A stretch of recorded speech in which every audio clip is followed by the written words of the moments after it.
आणि माझ्या मित्रांनो, आज मी तुम्हाला वाचन प्रेरणा दिनाचे महत्त्व या विषयावर माझे मनोगत सांगणार आहे.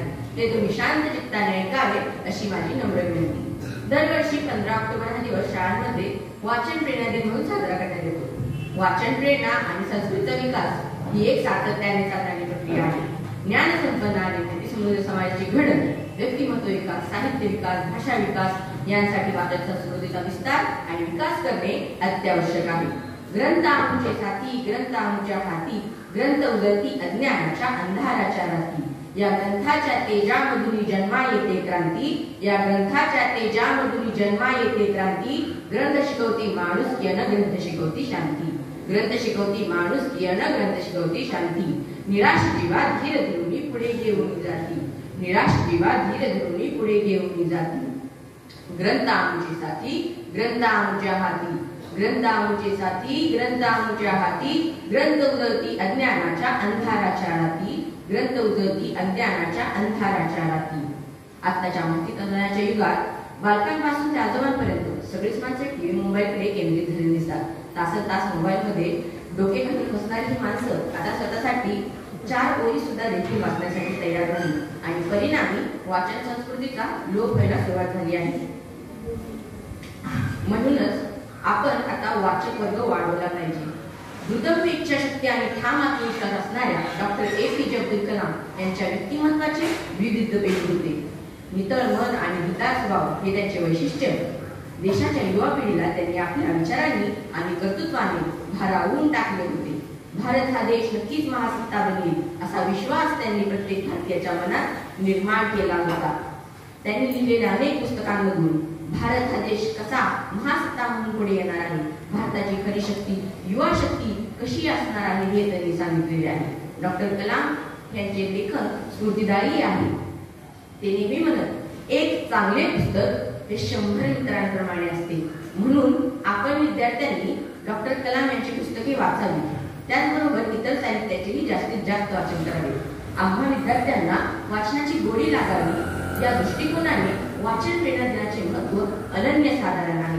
मित्रहो, वाचन हा एक विरंगुळा नाही तर अर्थपूर्ण विरंगुळा आहे. कारण मनोरंजनाबरोबरच ज्ञानार्जनाचा प्रमुख हेतूही वाचनामागे असतो. खरं तर आपण वेळ जात नाही म्हणून वाचन करण्यापेक्षा वाचनासाठी वेळ काढला पाहिजे. वाचन लहानपणी ज्ञान देण्याचं काम करतं. तारुण्यात शील रक्षणासाठी विवेक आणि सद्भावना निर्माण करण्याचं काम करतं. तर वार्धक्याच्या काळात दुःख हरण करून आनंद देण्याचं काम करतं. लहानपणापासून ते वृद्धावस्थेपर्यंत म्हणजे संपूर्ण जीवनात मानवाला साथ देण्याचं आणि संकटातून बाहेर काढण्याचं काम हे वाचन करत असतं.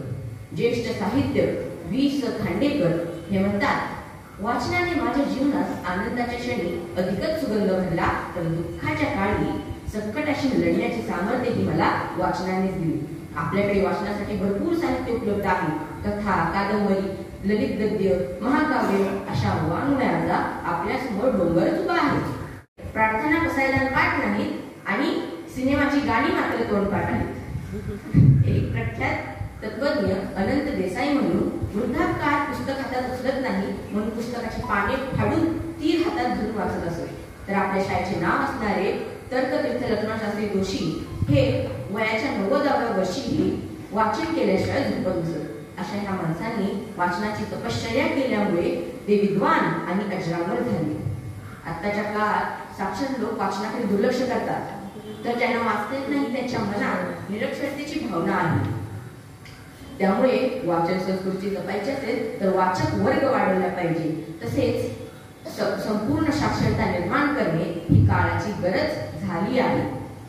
आता प्रत्येक घरात एक देवघर असते. तसेच प्रत्येक घरात एक ग्रंथघरी असायला पाहिजे. Because a room without book is a mobile आणि टॉवरमुळे अप्रत्यक्ष संपर्क साधता येतो.